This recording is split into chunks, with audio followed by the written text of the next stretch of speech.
Marc O'Brien is a designer, design strategist, and creative facilitator who has been in the social design impact space since 2009. He's adjunct faculty at California College of the Arts, advises Project M, and sits on the board of directors with the League of Creative Interventionists. His work is always focused on social innovation, human-centered design, and purpose-driven initiatives that create positive change in the world. And he loves to unplug. I'm going to add some links in the chat, but let me give it away to Marc O'Brien. Awesome. Thanks, y'all. Thanks for inviting me. Really happy to be here. I'm excited to dive in. So I'm going to give about a 10-minute presentation, a little bit about myself, my background, my work, and then love to open it up to some of the projects that were submitted. Got a ton of responses, ton of projects. So last night I dove in, cracked open a beer, and just enjoyed all the projects that you all submitted. So I'm gonna pull out a few and cover some of those as well. So, all right, let's dive in. Give me a second, and I'm gonna ask the age-old question. Can you see a black screen? Yes. Yes. Okay. Awesome. I wonder if one day we'll ever get past asking that question and just trust technology. All right, so thanks for having me. I appreciate the invite. It's been amazing to plan the Blitz with everyone, and I'm excited to dive more into it. And just full disclosure, this experience that you all went through, this is the first time that we did this, climate designers, myself, this like virtual Blitz. So definitely some things I would love to tweak. You know, as I always approach everything in life, everything's a prototype. So this is kind of a V1, but I appreciate all your time and energy and thought and creativity. But yeah, thanks for having me. Looking forward to spending the rest of our time together. And so I'd like to start out my presentation, as I always do, with a little disclaimer. My design career isn't like most. My views and thoughts about design isn't what you typically hear within the design community, and my work expands well beyond just pushing pixels, and I'm going to get into that. But I'm going to go back in time, and I want to go back to when I was in your shoes, when I was a design student in Richmond, Virginia. I went to Virginia Commonwealth. That's how I met Mina, and Rachel's on the call here. It's cool to see some VCU faces. I went back to school to get a second degree. I went back to school to get a BFA in graphic design. And while I was in school, if you were to ask me this question, hey, Marc, what's your passion? My response would have been, oh, I love graphic design. You know, I was a sponge. I was learning typefaces and layouts and reading, you know, design books. And, you know, VCU, I love VCU. It's a great program. But one lesson that I learned, or one key moment in my design education, was I took a class. It was called Imaging 2. It was taught by Jamie Mahoney. And she shared with us a story during one of our classes. And I don't know if some of you, if the students are old enough to remember, maybe not, but it was after 9/11. We just honored the 20th anniversary. After 9/11, there was a French cartoonist who depicted the Prophet Muhammad in a very unflattering way. And that illustration, the thing that that person drew, was printed and distributed in newspapers and sent all over the globe. And because of that, we saw riots and protests in the streets all around the world. And we even saw deaths, we even saw destruction, right? And that one little story with Jamie kind of ending that story with what a responsibility that we have as image makers, right? We can create change, whether it's negative change, positive change. We have that responsibility. We have that power as people that create images, whether it's a poster, an illustration, a website, an app. The moment that we hit print or launch or publish or whatever, we put something out in the world that has an effect. And so with that in mind, I started to look at design very differently from that one class.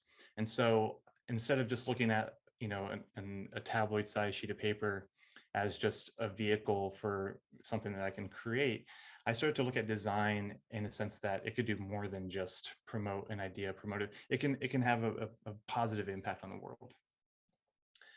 And so going back to my response when I was in school, my passion was graphic design, but soon after, when I started to actually get into the profession and do things with Project M, I mentioned Project M, whole social impact, social innovation, social design stuff, I started to realize that my passion wasn't so much graphic design. My passion was actually creating positive change in the world.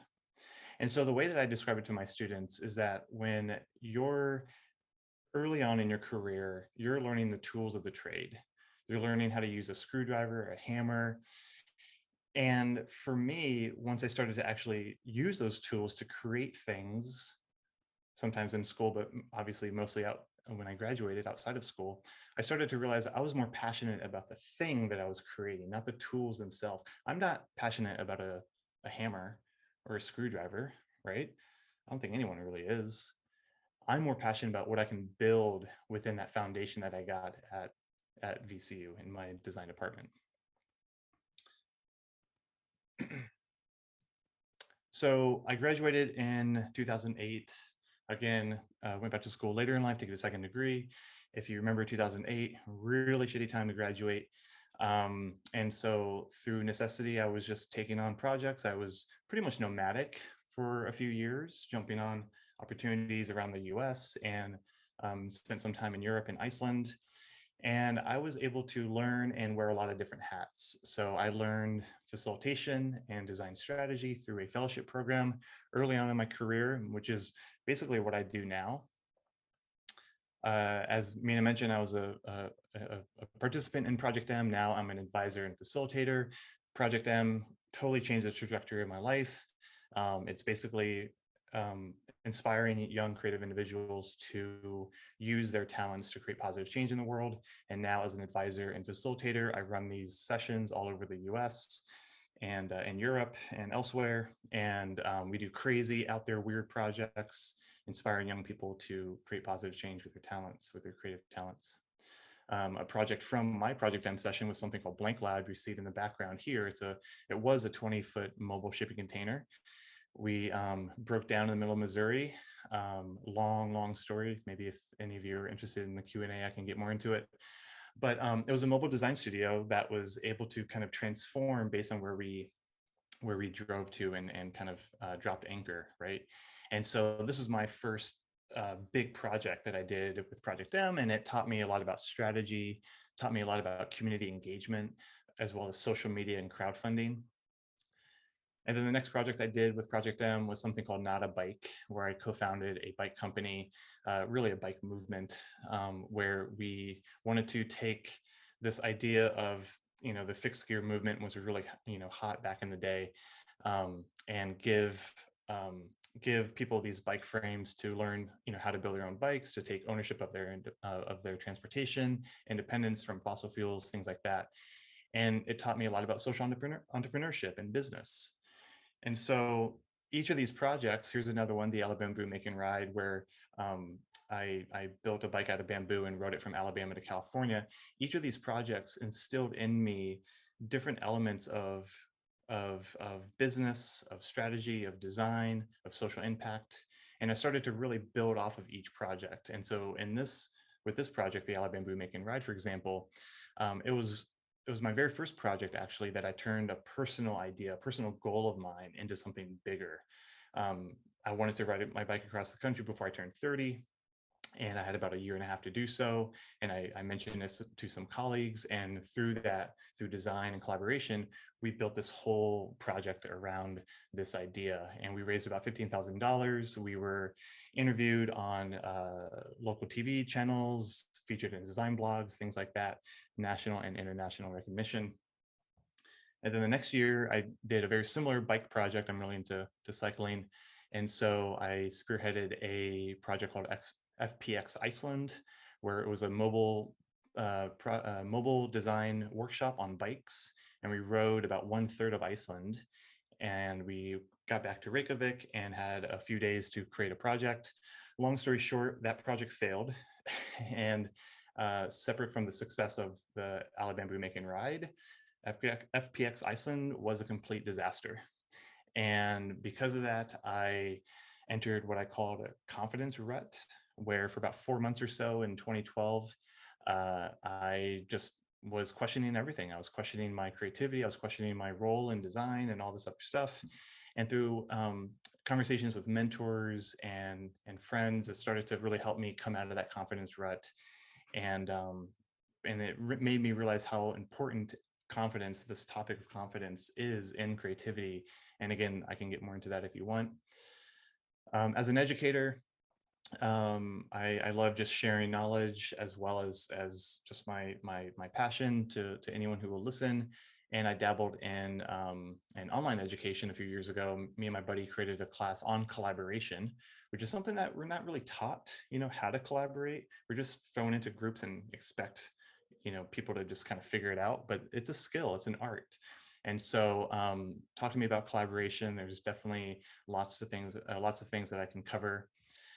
And then, being invited to conferences and things. This is Design Ethos at SVAD a couple of years ago. I led I facilitated a group over a multi-day conference that was really focused on community engagement and social impact in Savannah.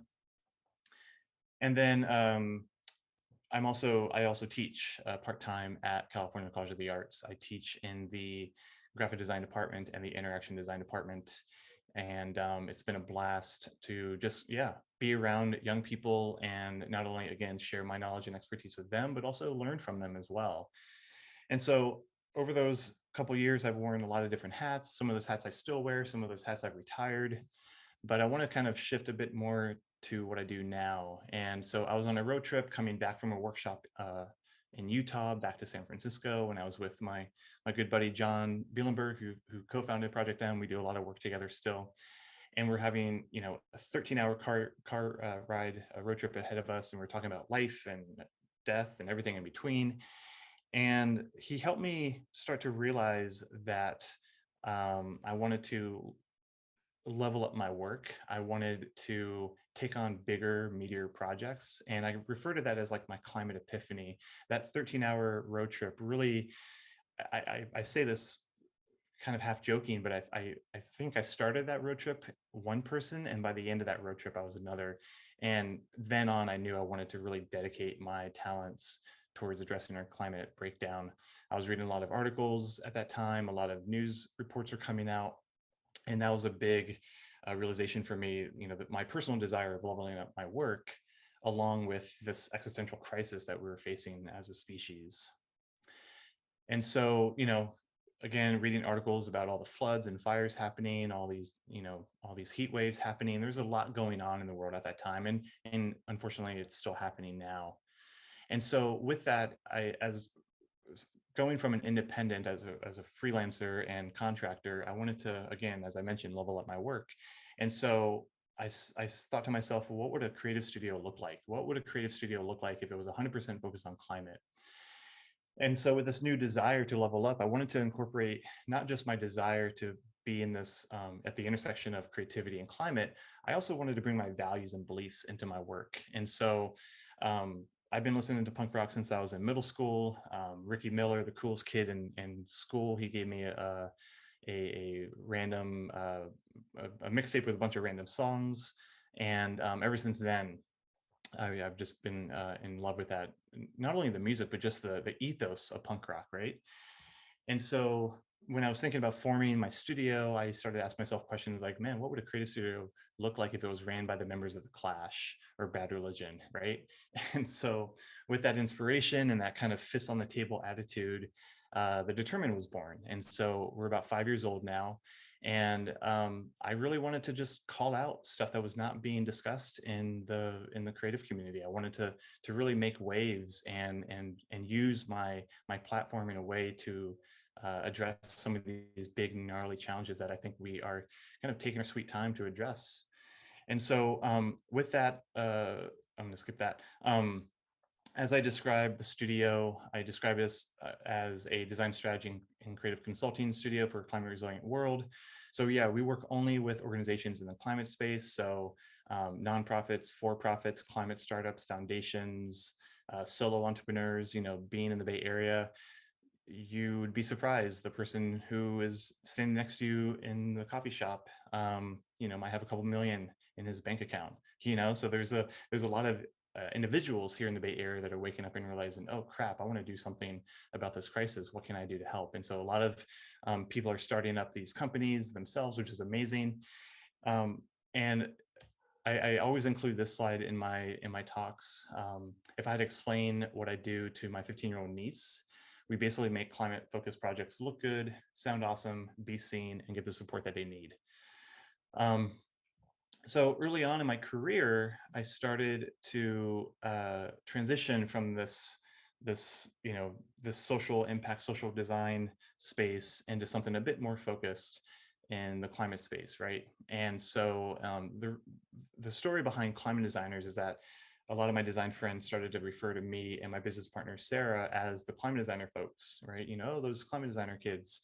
And we thought that was kind of interesting, that title, that phrase. And so we're like, hey, let's just run with this and see what can we create with this. There has to be other designers out there interested in taking on our climate crisis.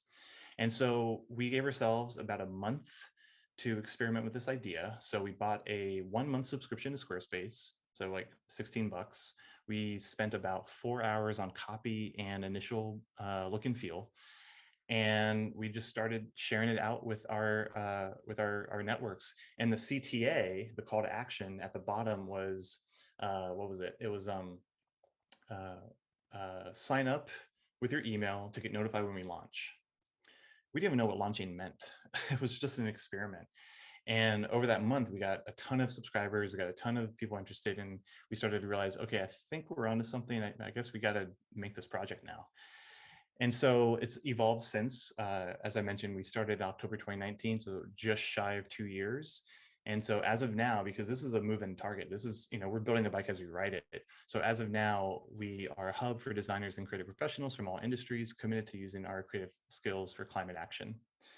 And our mission is twofold: to provide the resources, knowledge, and community for designers to take climate action in the work that they do, and to inspire, motivate, and graduate climate designers by providing climate-focused resources for design educators. Again, teaching part-time at a design school. I'm very passionate about design education. So how do we incorporate some of this content, some of this stuff into design rooms, design classrooms?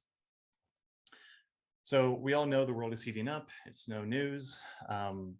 People on the front lines, the scientists, the researchers, the policymakers, they're doing the hard work.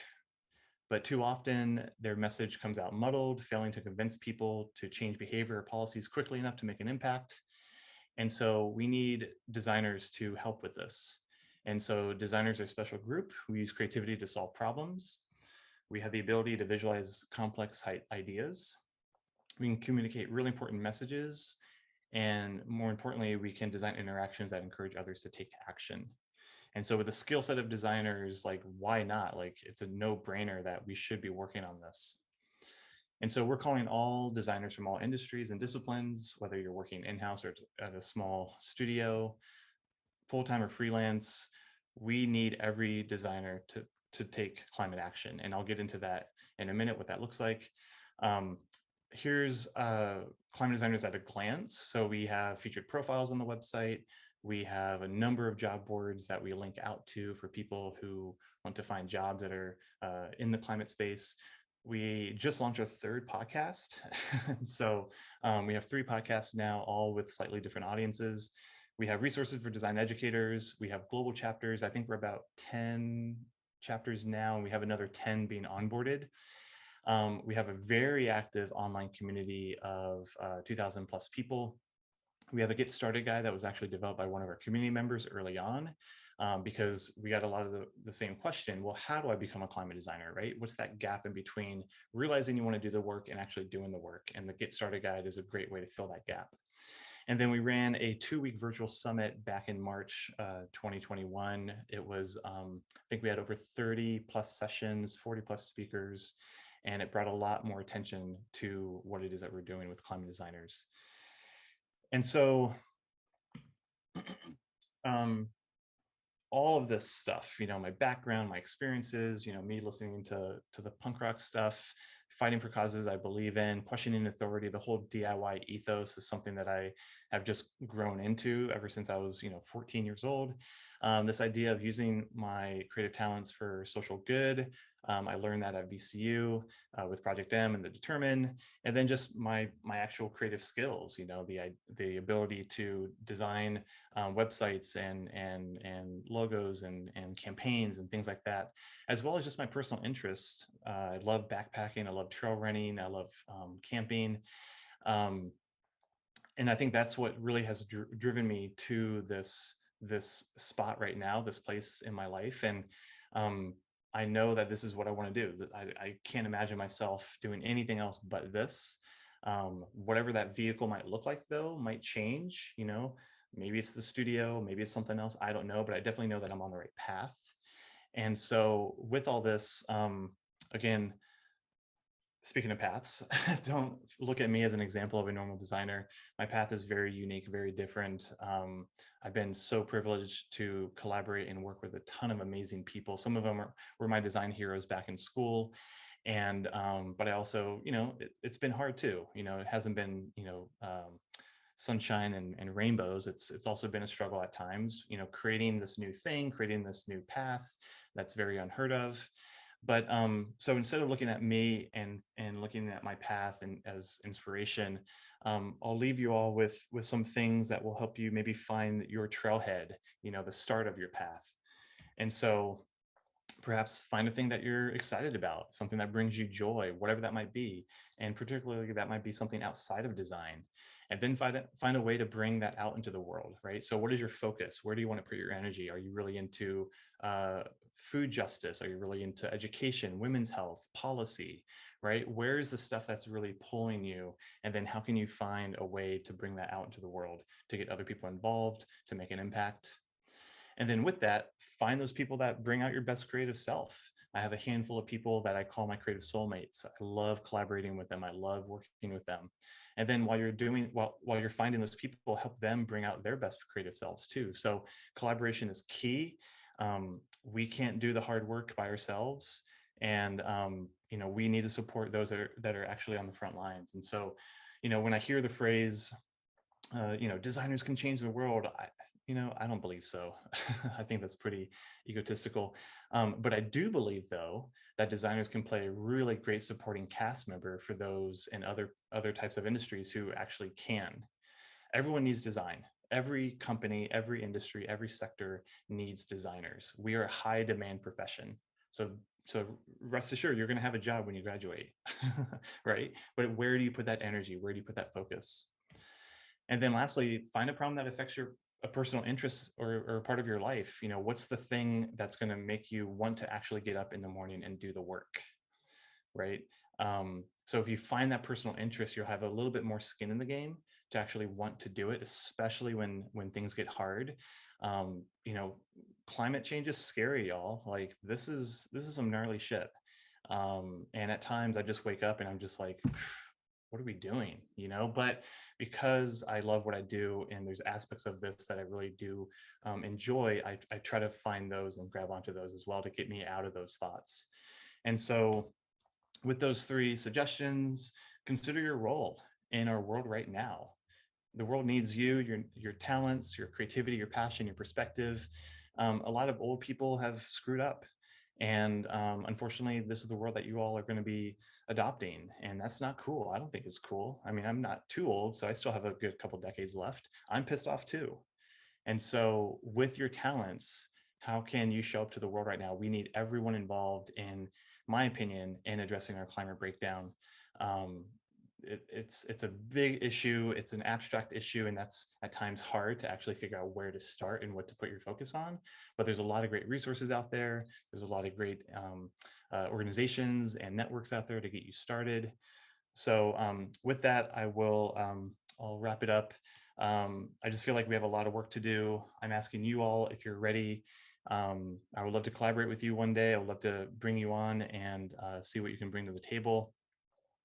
And so with that, thanks for your time. I appreciate the opportunity to speak to you all. And I'm looking forward to spending the rest of the time focused on your projects. Thank you for that, Mark. Wonderful. So at this point, would you like to share your screen to talk about these projects? How would you like to? Yeah, cool. So I'm going to talk about a handful. There's so many, I don't think we'll have enough time. So I did pull out a few, and I just figured this would be kind of a conversation. So I have some comments, and let me pull up my notes here. Here we go. So again, thanks for all of your time and energy and creativity with these projects. Really fun stuff. I'm going to leave the design feedback to your amazing instructors. I think what I'm going to focus on today with sharing some of the projects is a bit more high level, like thinking about strategy, messaging, approaches, when it comes to using design to take climate action. So there's a lot of great concepts and projects in here. There's some things that I can talk about in terms of how to improve them, how to continue working on them. I mean, for me, design is never finished, right? There's no final design, right? I mean, how many iPhones are there now? How many additions to books do we typically see, right? Design is never finished. So with that said, I'm gonna pull up a handful of projects and just dive right in. So I'm gonna call out Surfs Up, Spurs Up. Was that the right name? Yeah. All right. Yeah, it was. That sounds right. All right. Awesome. So something I'm realizing now, Mina, I'm sure at some point everyone else will be seeing other people's projects too, right? Okay, so if you don't know of a certain project because you might not be in that same class, that's fine. But yeah, the Surfs Up, Spurs Up, I love this. I'm gonna get my notes ready and then share my screen. One sec. I have like 5 apps that I'm controlling right now. All right, here we go. So really fun idea. Anyone on the team here? Just give me like a high five or a little I wave. believe we have a few people from this team on this All right, call. awesome. Cool. So I thought it was a great idea. I love the fact that you thought of something that's how many miles away is the beach? It was in the presentation. I can't remember. But bringing in a very different environment into a city that's landlocked, I think was really interesting. I would have loved to have seen this being pushed more. Like, what would it look like if you created a surf brand that's established in Colombia? Like, who would think that a surf brand would be, in South Carolina, Colombia, right?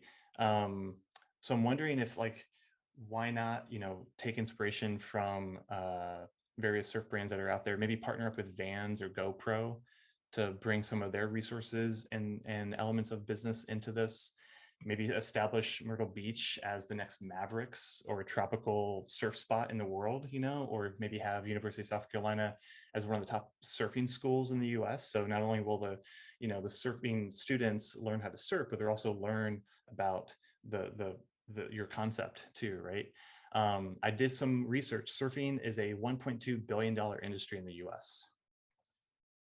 All right. So I think there's something there, right? And so I love this idea. I would love to have it maybe explored more. And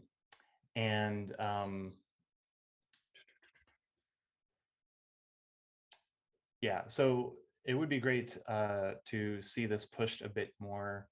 Like, think of clothing, think of branding, surfboards, t-shirts, Vans, things like that. Like, again, what would it look like if GoPro was a partner, or a Red Bull, right? Take inspiration from that. Oops. Save Tango. I'll do this screen first. Anyone from Save Tango in here? Or actually, Surfs Up. Any comments before we move on? Any comments? Any questions? Yeah, I would love to hear from some folks from Surfs Up because I know who you are and you're in this room. You can feel free to unmute yourself. You don't have to go on camera if that's not right for you at this moment.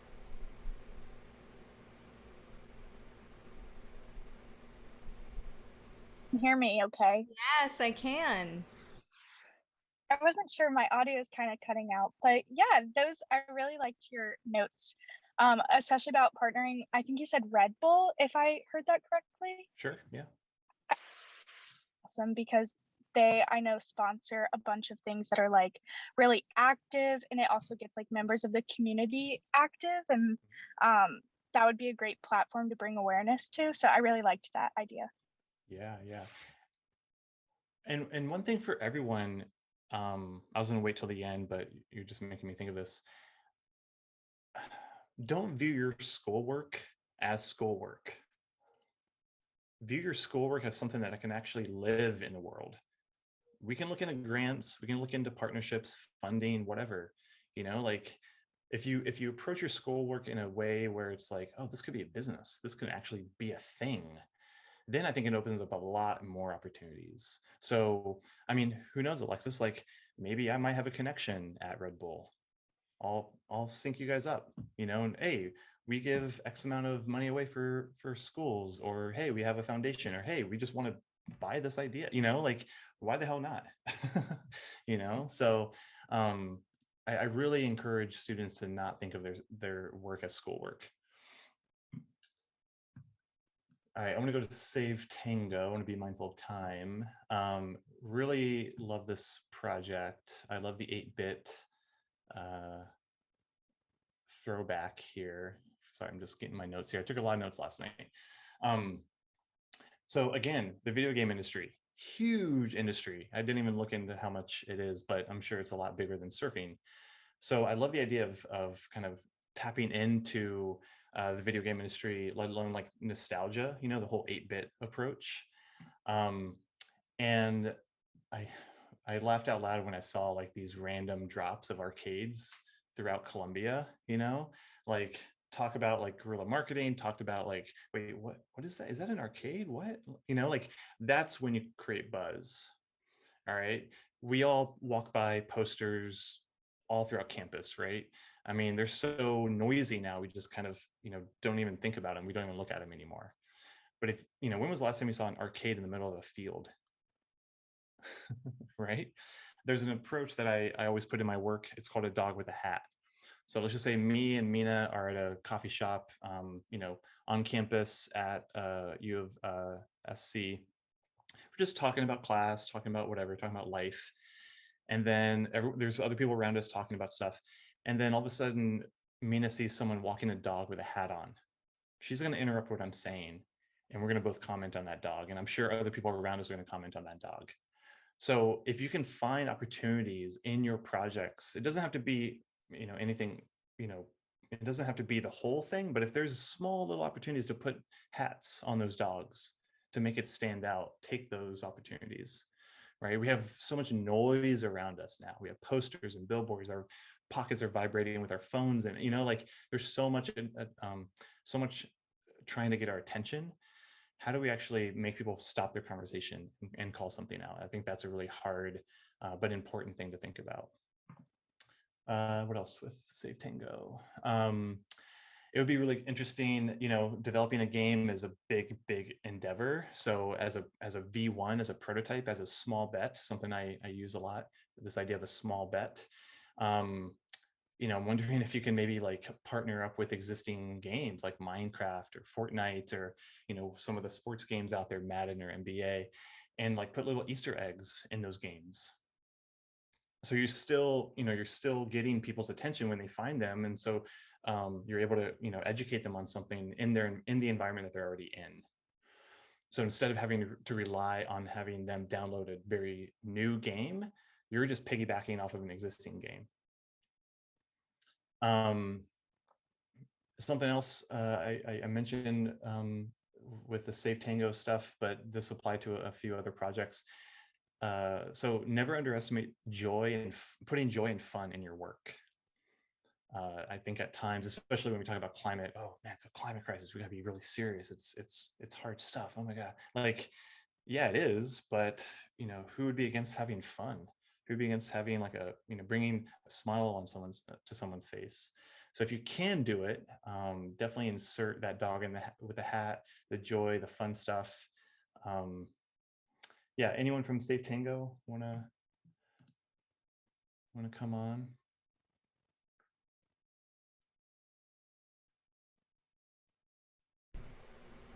I'm not sure what group did that one. That's a new one to me, and it looks awesome. Yeah, yeah. That's my class, and unfortunately, I don't see anybody from the team here. Okay. Well, call them out. It's on the recording, so very cool. I love it though. This is great. I want to go to Rooted. Yeah, so this was an interesting one too. I saw a lot of potential with AR. So I don't know how much experience you all have with AR, not so much like, creating it, but just using it, right? I feel like there's a lot of opportunities here to incorporate technology to bring out more information when you are in those spaces. Maybe that's not your vibe with what you're trying to do with Rooted, but when I saw that this animation that someone did in the group, I just thought it was a really interesting thing. And then like, oh, okay, well, everyone has phones on them. If you're telling people to go outside and enjoy nature, that's fine. I mean, they could totally unplug, which I do all the time. But how do you then educate them still while they're out in the woods or on the beach? And so I'm wondering if there's an AR component to it as well. Something I will say with a majority of these groups, and Rooted is just reminding me, your call to action should be really, really strong. And I felt that there was a lot of missed opportunities with CTAs in these projects. Like it really matters what you want people to do. Educating someone about a topic, it in reality or in theory, it sounds fine. Oh, we're going to educate people on the importance of this topic, but like, is that it? What do you want them to actually do? It's the action part. I can read Wikipedia all day and I'm educating myself all day, but how can I apply that information to whatever it is you want me to do with your project? And so, the idea of like spreading the word on a certain topic can only go so far. And this is where we get into behavior design, behavior change, which is, I feel like every designer needs to have in their toolkit. And I'm really just blown away with how little the design community, the design industry is talking about behavior design. We can create beautiful looking websites, sweet looking posters, all that stuff. But if we're not changing the behavior of people in a positive way, of course, to do the things that we want them to do, then what's the point? And I'm not a behavior design expert at all. I'm learning this stuff as I go. But what is that CTA you want them to do? What is the thing, the action? And then once you got their attention, once they do that first thing, what's the second thing? What's the third thing? How do you keep them engaged? So this is just something that I saw in a lot of the groups here. I'm gonna go to it starts at home, or actually anyone here with the Rooted team?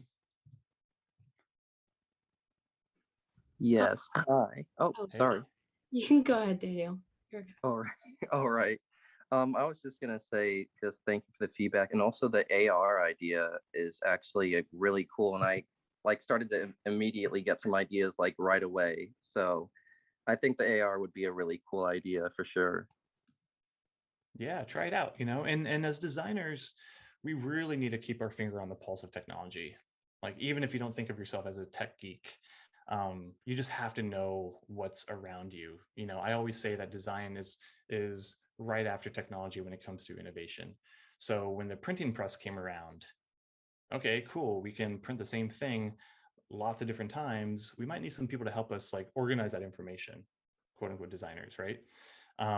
When the computer came out, how many of you remember or seen maybe on old movies? I remember this, but the DOS system where it's just nothing but text, no GUI interface. And then someone realized, yeah, this sucks. We need we need to actually engage with this machine. Hey, you're a designer, come over here and design this interface. Smartphones came out with touch screens, right? But yeah, keep your finger on the pulse. Voice activated devices, smartwatches, AR, VR, and don't get me started on this whole like Facebook metaverse thing. right? So like keep your finger on the pulse, because when technology changes, design's right after. Designers need to keep their eyes out, because this is all going to be like, technology is going to incorporate more and more into our lives, and so designers need to be right there to allow that to use that technology. All right, it starts at home. Really interesting concept. Let's see, where are my notes? Here it is. Okay. I love the idea of this, but I'm wondering, so the bottom right image is like kind of the image of what it would look like if things went to shit, like if, the doom and gloom narrative, like apocalyptic, everything's screwed, we're all, living on the land and whatever, society collapsed. So I think that definitely does evoke certain emotions, but as I mentioned in my recorded presentation, I think we need to really move away from this doom and gloom narrative. I really do feel like we need to focus on the positive benefits of this climate crisis, which sounds really odd to say, but as designers, I feel like we're very optimistic people. We kind of have to be in our field. And so with that, how can we use this crisis and turn this into an opportunity? What's the future world that we can envision, this better world that we can create and co-create and design? And how do we show that so that people can say, hey, I want that? And, if we do a good job of it, our current present moment, if you look at it, you're like, man, I want to live in that future world. So it makes our present look bad, And so I love this idea, and I'm just wondering if you kind of flip it around and show, like, what happens if the bottom right image, if it was no parking, there's just a bunch of green space, trees, park benches, shade, right? The world's gonna get a lot hotter. We need shade, What if there's farmers markets or a community garden in that parking lot, So I really want to encourage not just this team, but everyone to really view your solutions in a way that shows what the world would look like if we did, in fact, address the climate crisis. Again, wondering how AR can be incorporated into this. There's a really great, I'm gonna put this link in the chat. There's a really great nonprofit in Miami, Rooted, you might want to look into them too, called beforeitstolate.earth. They do AR murals, and they spoke at our conference a couple of months ago, and really great organization. Their work is super amazing, using AR in a way to address issues centered around environmental protection and climate crisis and all that stuff. There's another, going back to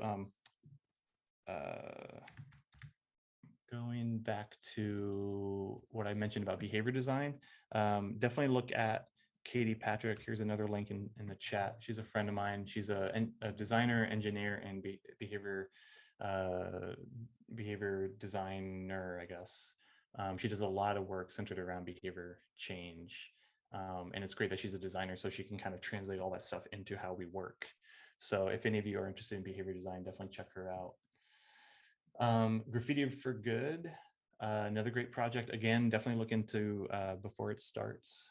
Oh, sorry, I'm so excited about these projects. I want to make sure I get through all of them. So sorry if I'm talking too fast. It Starts at Home. Anyone want to chat or bring up anything if you're here? I'm from that group, and first, thank you for the feedback, but I totally agree with what you're saying about like the optimistic. And I think what you said was really important about like, not even saying that there's a future that looks like that, kind of starting from where we are and saying, oh, that, it could look so different and so better. And I think that's really important. So yeah, thank you. Yeah, I mean, who would be against more food, growing more food and having more access to healthier foods, local foods? Who would be against green space? Who would be against cleaner air, more job? Like, I want to live in that world, And so if you are able to visualize that and then show that world to the people that can actually, create it, policymakers, politicians, engineers, whoever, like get more people involved. And yeah, I think you have a good shot of actually creating that. So okay, graffiti for good. Yes, definitely look into before it's too late.earth. I love this idea. I didn't know about this technology, so thank you for sharing that in the presentation. Let me get my notes up.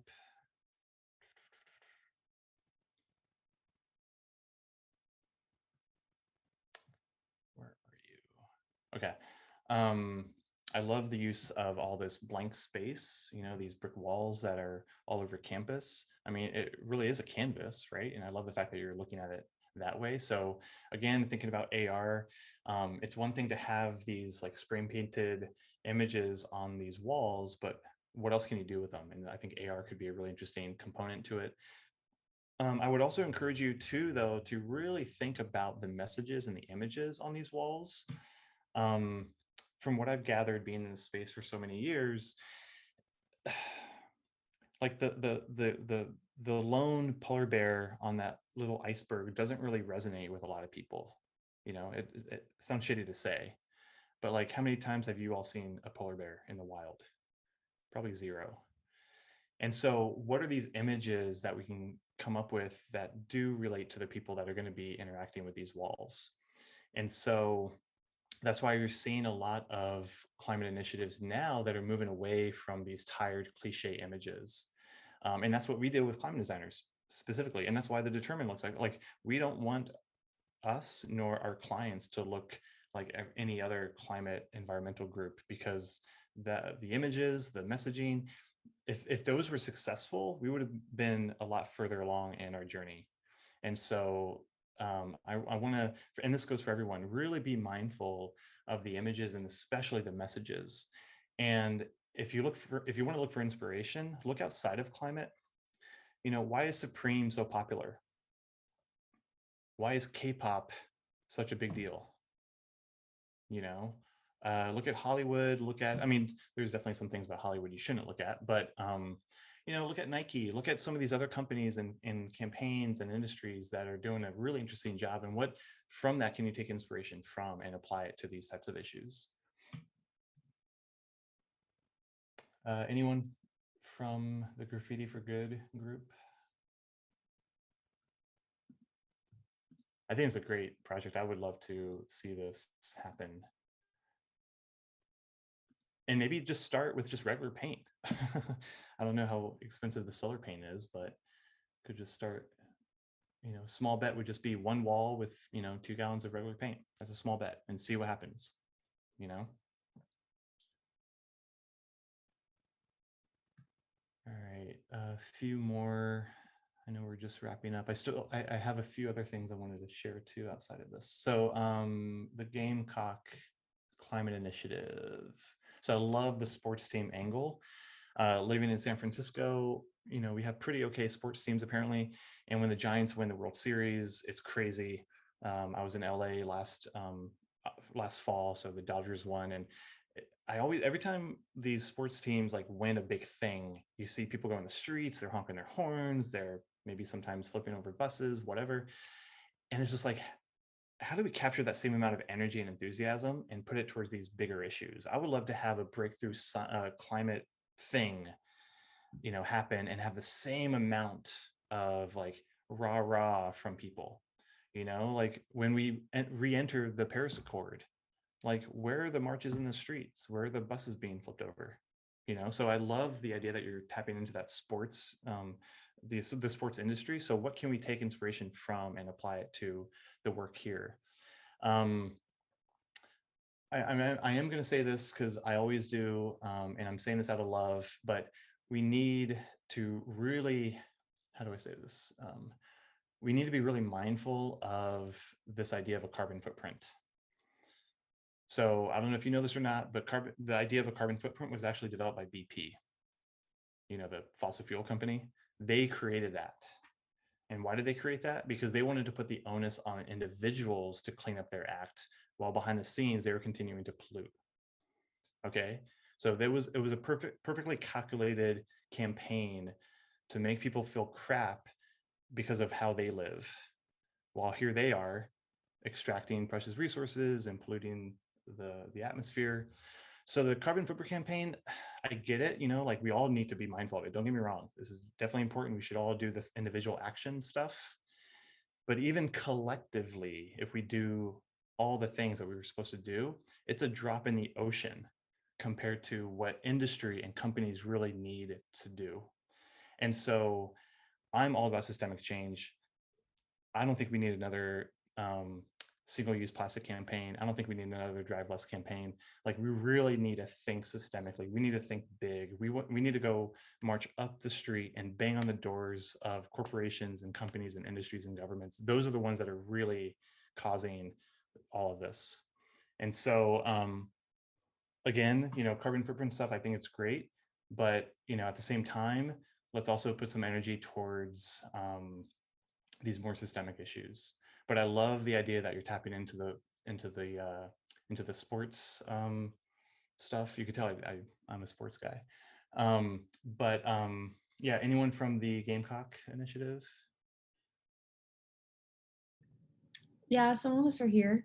Mhm. Thank you so much for your feedback. I really appreciate that you like the sports, and I thank you for your feedback about making it not so much like the basic things, so we can definitely think about the bigger picture and like bigger ideas. And the reason why I took this screenshot in this during this part of the presentation, because I love the fact that, like, imagine you have, you know, the whole stadium filled and you have this big screen, you have people's attention. What do you want to say to them?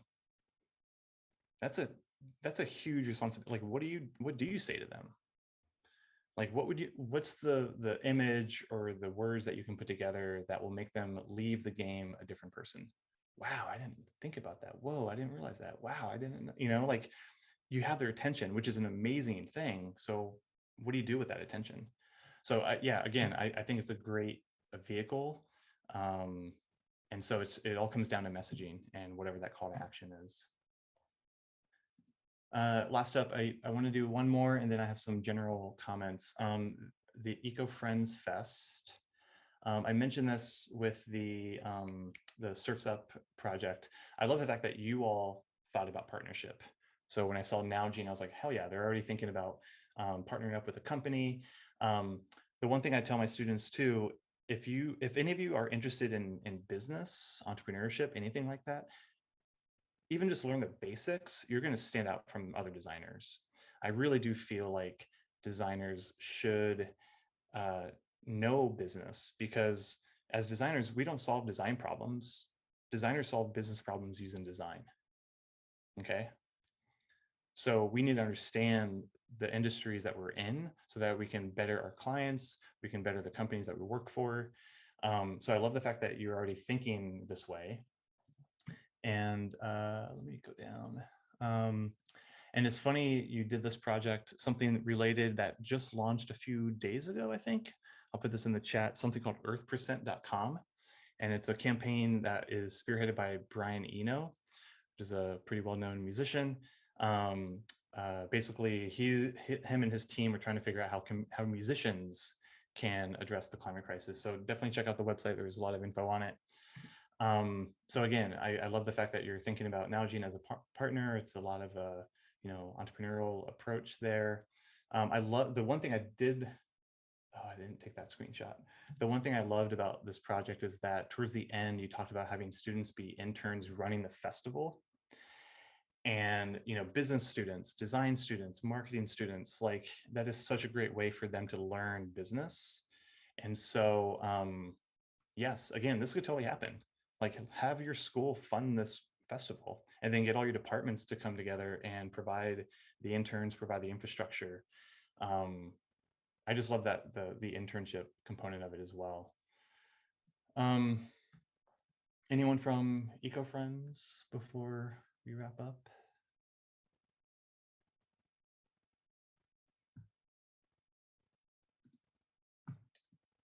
All right, so I know we're just about out of time. I want to just go over a few high-level notes that I took. So I would encourage you to, with this next approach, if you want to continue to iterate on this, don't forget the idea of just using existing platforms.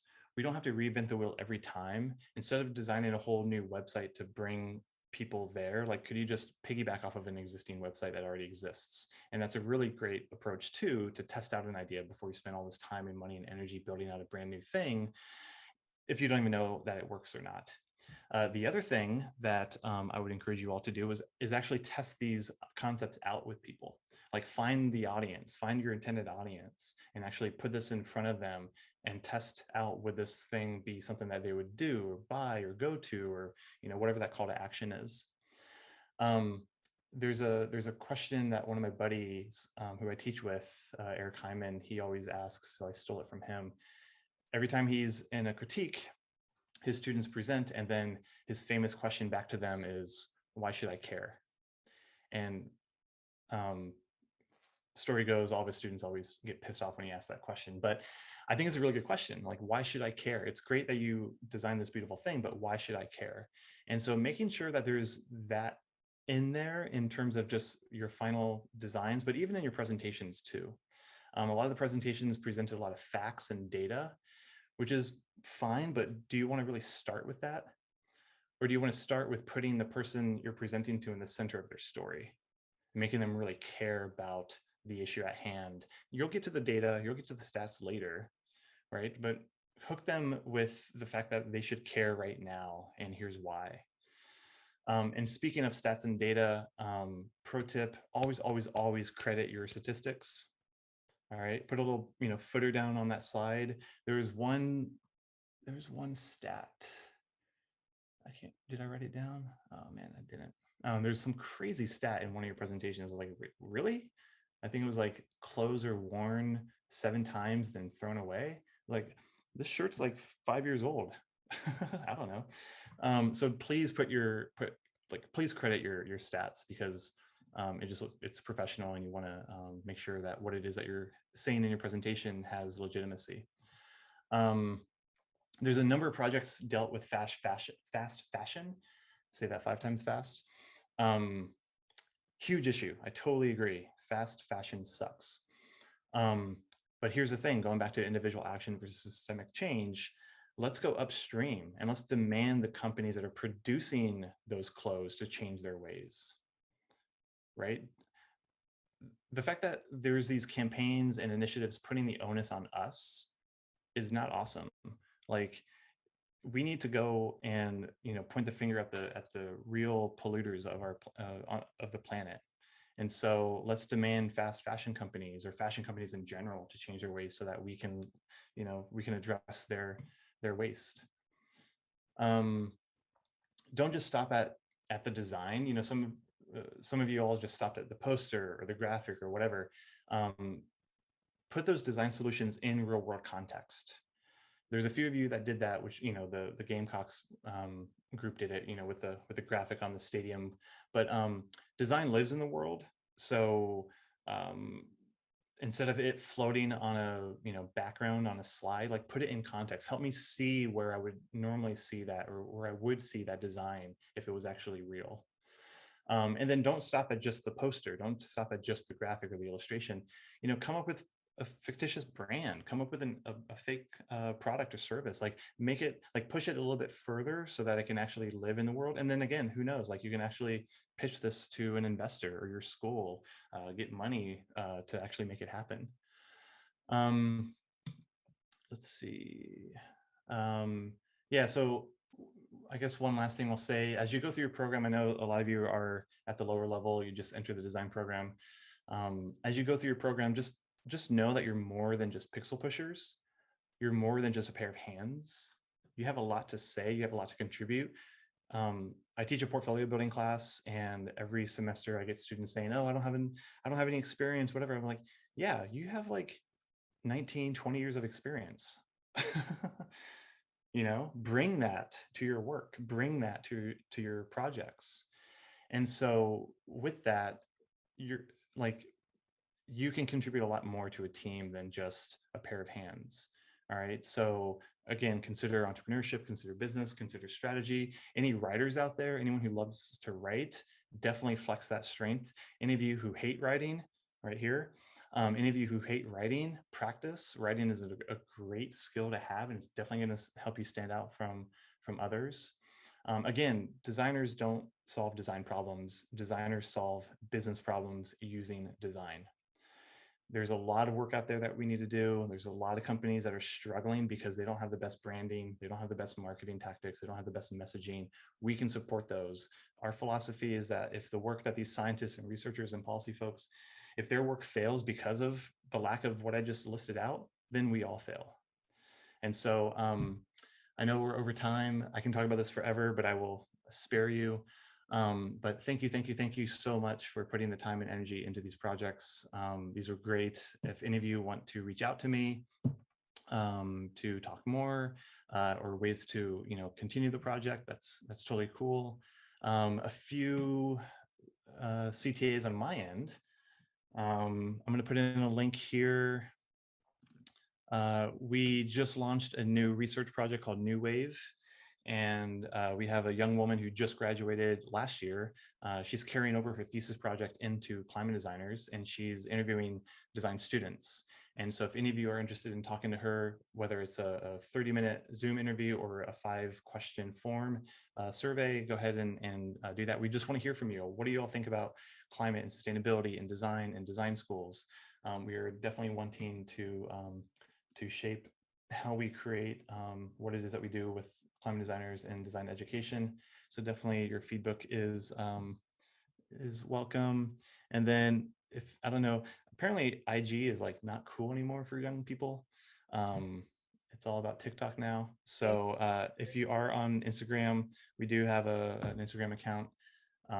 Join us there. And then one last thing, join our online community. It's really fun. Start making connections, start finding people who are part of your tribe. We've seen so many stories of people collaborating and getting jobs and things within our community, and we'd love to see you there as well. So again, thank you. I know I'm over time, but Mina, Mars, thank you for the invitation. Love to stay in touch.